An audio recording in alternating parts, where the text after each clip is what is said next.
അസ്സലാമു അലൈക്കും വറഹ്മത്തുള്ളാഹി വബറകാതുഹു. അള്ളാഹുവിനെ പേടിച്ച് ജീവിക്കുന്ന ആളുകൾക്ക് ഏതെങ്കിലും വിധേന രക്ഷപ്പെടാനുള്ള മാർഗം ചെയ്തു കൊടുക്കും എന്ന സന്ദേശമാണ് ഇന്ന് നമുക്ക് പറയാനുള്ളത്. മഹാനായ ഇമാം യാഫിഈ റളിയല്ലാഹു അൻഹു പറയുകയാണ്, ബനൂ ഇസ്രായേല്യരിൽ ഒരു യുവാവുണ്ടായിരുന്നു.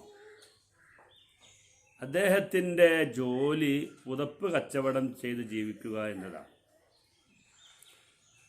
നല്ല സുമുഖനും സുന്ദരനും കണ്ടാൽ ആഗ്രഹിക്കുന്ന ഒരു നല്ല ചെറുപ്പക്കാരൻ. അദ്ദേഹം പുതപ്പുമായി ഒരു ദിവസം ഇങ്ങനെ നടന്നു പോവുകയായിരുന്നു. അങ്ങനെ ഒരു വലിയ രാജകൊട്ടാരത്തിൻ്റെ മുമ്പിലൂടെ നടന്നു പോകുമ്പോൾ പുതപ്പ് കച്ചവടം നടത്താനുണ്ട്, പുതപ്പ് ആവശ്യമുണ്ടോ എന്ന് പറഞ്ഞിങ്ങനെ പോവാം. അപ്പോൾ ആ കൊട്ടാരത്തിൽ നിന്നൊരു പെണ്ണിങ്ങ് ഇറങ്ങി വന്നു. കണ്ട ഉടനെ തന്നെ തിരിച്ചു പോവുകയും ചെയ്തു. എന്നിട്ട് പറഞ്ഞു, ഇന്നി റഅയ്തു ശാബൻ ബിൽ ബാബി യബീഉൽ ഖിഫാഫ ലം അറ ശാബൻ അഹ്സന മിൻ. ഞാൻ നല്ല ഒരു യുവാവിനെ കണ്ടു, പുതപ്പ് കച്ചവടം ചെയ്യുന്ന ആളാ.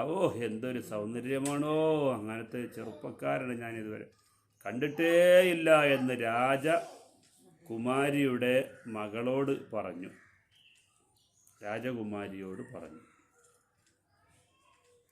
രാജാവിൻ്റെ മോളോട് ചെന്ന് പറഞ്ഞു. അപ്പോൾ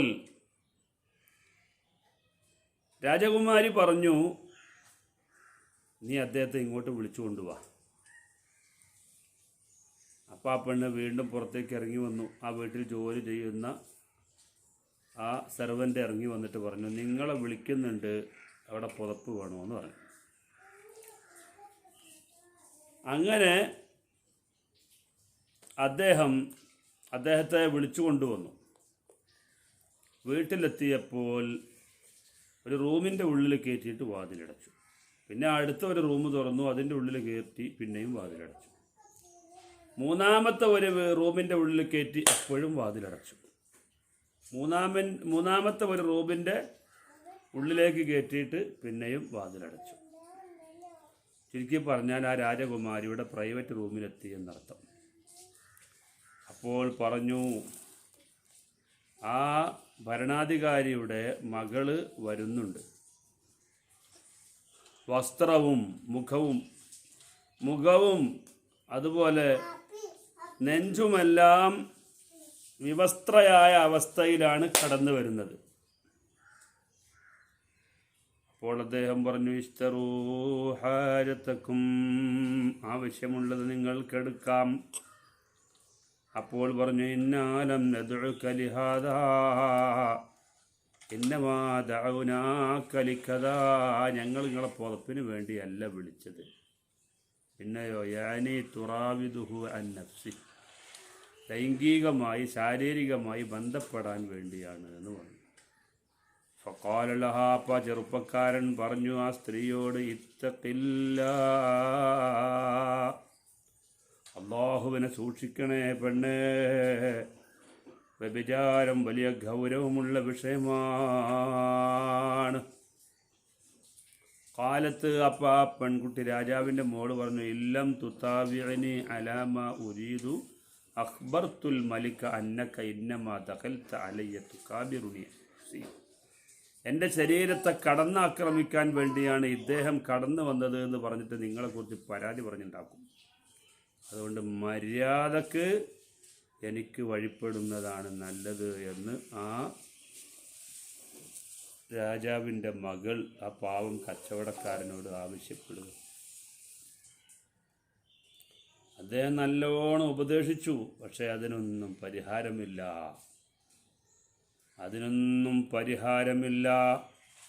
അദ്ദേഹത്തിന് രക്ഷപ്പെടാൻ മാർഗമില്ലെന്ന് കണ്ടപ്പോൾ അദ്ദേഹം പറഞ്ഞു, ദഊനി വദൂആ, എങ്കിൽ പിന്നെ ഞാനൊന്ന് കുളിച്ച് വൃത്തിയായിട്ട് വരട്ടെ, എനിക്ക് അല്പം വെള്ളം തരുമെന്ന്.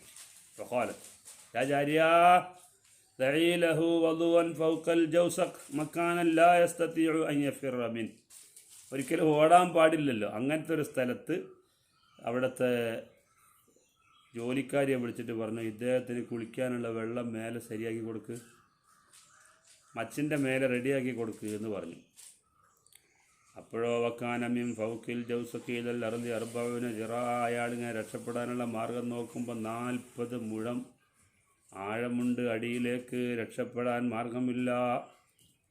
അദ്ദേഹം മാളികയുടെ മുകളിലെത്തിയപ്പോൾ ദുആയിരുന്നു, അല്ലാഹുമ്മ ഇന്നി ദുഈതു ഇലാ മഅസിയതിക വ ഇന്നി അഖ്താറു അൻ അർമിയ ബിനഫ്സി മിനൽ ജൗസഖ് വലാ അർത്തക്കിബൽ മഅസിയ.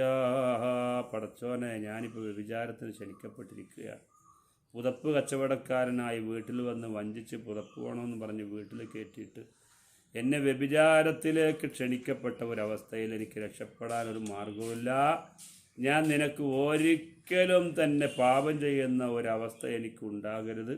ഞാൻ മരിച്ചാലും വേണ്ടിയില്ല. ഞാൻ ഈ മാളികയുടെ മുകളിൽ നിന്ന് ഞാനങ്ങ് ചാടാൻ പോകുക. നീ വേണമെങ്കിൽ കാത്തോ എന്ന് പറഞ്ഞിട്ട് എന്ത് ചെയ്തു? അള്ളാഹുവിനോട് ഒരു വർത്താനം. അങ്ങനെ അദ്ദേഹം അൽക്കാ നഫ്സഹു മിൻ അലൽ ജൗസഖി, അദ്ദേഹം അവിടുന്ന് ഒരൊറ്റ ചാട്ടം. വഹബത്തല്ലാഹു ഇലൈഹി മലക്കൻ മിനൽ മലായിക, അപ്പോൾ അല്ലാഹു തആല ഒരു മലക്കിനെ പറഞ്ഞു വിട്ടു. ഫഅഖദ ബിളബ്ഇഹി ഫവഖഅ ഖായിമൻ അലാ റിജ്ലൈഹി. ആ മലക്കിൻ്റെ സഹായത്തോടെ അദ്ദേഹം കാലുകുത്തി ഇങ്ങനെ നിന്നു, ഭൂമിയിൽ കാലുകുത്തി നിന്നു. ഫലമ്മ സ്വാറഫിൽ അർളി, ഭൂമിയിൽ സുരക്ഷിതനായി എത്തിയപ്പോൾ അദ്ദേഹം പറഞ്ഞു, അല്ലാഹുമ്മ ഇൻ ശീത റസഖ്തനി റിസ്ഖൻ തുഗ്നീനി ബിഹി അൻ ബൈഇ ഹാദിൽ ഖിഫാ. പടച്ചോനെ, ഈ പുതപ്പ് കച്ചവടം ചെയ്ത് വിൽക്കുന്ന ഇടയിൽ എന്തെല്ലാം പ്രതിസന്ധി അനുഭവിക്കുന്നു, എനിക്ക് ഇതിൽ നിന്നൊന്ന് രക്ഷപ്പെടാൻ നല്ല എന്തെങ്കിലും ഒരു മാർഗം കാണിച്ചു കൊണ്ടാന്ന് പറഞ്ഞു. അപ്പോൾ ഫാർസലല്ലാഹു ഇലൈഹി ജറാദൻ മിൻ ദഹബി, അല്ലാഹു തആല സ്വർണ്ണത്താലുള്ള വെട്ടുകിളിയെ അദ്ദേഹത്തിലേക്ക് പറഞ്ഞു വിട്ടു. അദ്ദേഹം ഈ വെട്ടുകിളി എല്ലാം ഇങ്ങനെ പാറി തൻ്റെ അരികിലേക്ക് വന്നപ്പോൾ ഓരോന്നിനെ പിടിച്ചിട്ട് തൻ്റെ വസ്ത്രം മുഴുവൻ അദ്ദേഹം നിറച്ചു. അങ്ങനെ വസ്ത്രം മുഴുവനായി വെട്ടുകിളി ഇങ്ങനെ കുന്നുകൂടി നിൽക്കുന്നത് കണ്ടപ്പോൾ അദ്ദേഹം പറഞ്ഞു, അല്ലാഹുമ്മ ഇൻ കാന ഹാദാ റിസ്ഖൻ റസഖ്തനീഹി ഫിദ്ദുന്യാ ഫബാരിക് ലീ ഫീഹി. അല്ലാഹുവേ, ദുന്യാവിൽ എനിക്ക് നൽകിയ ഈ സ്വത്തിൽ നീ ബർക്കത്ത് ചെയ്യണേ. അപ്പോൾ പറഞ്ഞു, ഫനൂദിയ ഇന്ന ഹാദല്ലദീ അഅതൈതുക ജുസ്ഉം മിൻ 25 ജുസ്അൻ മിൻ അജ്രി സ്വബ്രിക അലാ ഇൽഖായിക നഫ്സിക ഫീ ഹാദൽ ജൗസ്. നിങ്ങളീ മേലെന്ന് എടുത്തു ചാടാൻ, പാപം ചെയ്യണ്ടെന്ന് വിചാരിച്ച് അതിൽ നിന്ന് രക്ഷപ്പെടാൻ വേണ്ടി എടുത്തു ചാടാൻ നിങ്ങൾ കാണിച്ച ഈ ക്ഷമയില്ലേ, ധൈര്യമില്ലേ, പാപത്തിനു മേൽ നിങ്ങൾ ക്ഷമിക്കാൻ തയ്യാറായല്ലോ. നിങ്ങളുടെ ശരീരത്തെ മുകളിൽ നിന്ന് എടുത്തു ചാടിയിട്ട് അള്ളാഹു അതിന് നിങ്ങൾക്ക് ഒരുക്കി തയ്യാറാക്കി വെച്ച പ്രതിഫലത്തിൽ നിന്ന് 25% ഇപ്പം നിങ്ങൾക്ക് കിട്ടിയത്. ഇൻഷാ അല്ലാഹ് ബാക്കി നിങ്ങൾക്ക് ആഖിറത്തിൽ ലഭിക്കും. അപ്പോൾ പറഞ്ഞു, അല്ലാഹുമ്മ ലാ ഹാജത ലി ഫീമാ യൻഖുസുനി മിമ്മാ ലി ഇൻദക ഫിൽ ആഖിറ. എനിക്ക് ഇത് ദുനിയാവിൽ ഞാൻ എടുക്കുന്നുണ്ട്, ആഖിറത്ത് വല്ല കുറവും വരുമെങ്കിൽ പഠിച്ചവനെ ഇവിടെ എനിക്കിത് വേണ്ടാറ്. അപ്പോൾ ഫറുഫിയ ദാലിക്കമിന് ഉയർത്തപ്പെട്ടു. വക്കീലി ഷെയ്ത്വാനി, ഷെയ്ത്വാനോട് ചോദിച്ചു, അല്ല അകവൈത്ത്, അയാൾക്ക് എന്താ, അയാളെ നിനക്ക് പിഴപ്പിക്കാൻ കഴിഞ്ഞില്ലല്ലോ ഷെയ്ത്വാനെ എന്ന് പറഞ്ഞപ്പോൾ, പാപം ചെയ്യൽ കൊണ്ട് വ്യഭിചാരത്തിന് അദ്ദേഹം ഒരുങ്ങൽ കൊണ്ട് നിനക്ക് അയാളെ പറ്റിക്കാൻ പറ്റിയില്ലല്ലോ എന്ന് ചോദിച്ചപ്പോൾ പറഞ്ഞു, കൈഫ അഖ്ദിറു ഉഗബീമം ബദല നഫ്സഹൂലില്ല. സ്വന്തം ശരീരത്തെ അള്ളാഹുവിന് വേണ്ടി സമർപ്പിച്ച ഒരു വ്യക്തിയെ ഞാനെങ്ങനെ പിഴപ്പിക്കാൻ, ഒരിക്കലും സാധ്യമല്ല എന്ന് പറഞ്ഞു. പ്രിയപ്പെട്ട സഹോദരങ്ങളെ, അപ്പോൾ വ്യഭിചാരം ചെയ്യാനുള്ള സാഹചര്യം, അതും ഒരു രാജകുമാരിയുമായിട്ട്, നിങ്ങൾ ആലോചിച്ച് നോക്കൂ. എല്ലാ വിധത്തിലും ശാരീരികമായി ബന്ധപ്പെടാനുള്ള ഒരു സാഹചര്യം കിട്ടിയിട്ട് അദ്ദേഹം അതിനെ തിരസ്കരിക്കുകയും അതിൽ നിന്ന് രക്ഷപ്പെടാൻ വേണ്ടി ആ മാളികയുടെ മുകളിൽ നിന്ന് ചാടി ഓടി രക്ഷപ്പെടുകയും ചെയ്തു. അല്ലാഹു തആല ആ സമയത്ത് അദ്ദേഹത്തെ അള്ളാഹുവിനെ ഭയപ്പെട്ട് കുതറി മാറിയ കാരണത്താൽ അള്ളാഹു ആ മനുഷ്യന് സംരക്ഷണം കൊടുത്തതാണ് നമുക്കിവിടെ കാണാൻ കഴിഞ്ഞത്. ഇതാണ് അള്ളാഹു പറയുന്നത്, വമയ്യത്തഖില്ലാഹ യജ്അൽ ലഹു മഖ്റജ. അള്ളാഹുവിനെ സൂക്ഷിക്കുന്ന ആളുകൾക്ക് രക്ഷപ്പെടാനുള്ള മാർഗം അള്ളാഹു ചെയ്തു കൊടുക്കും. അള്ളാഹു തആല അവൻ്റെ മുത്തഖീങ്ങളിൽ നമ്മെ ഉൾപ്പെടുത്തി അനുഗ്രഹിക്കുമാറാവട്ടെ. അസ്സലാമു അലൈക്കും വറഹ്മത്തുള്ളാഹി വബറകാതുഹു.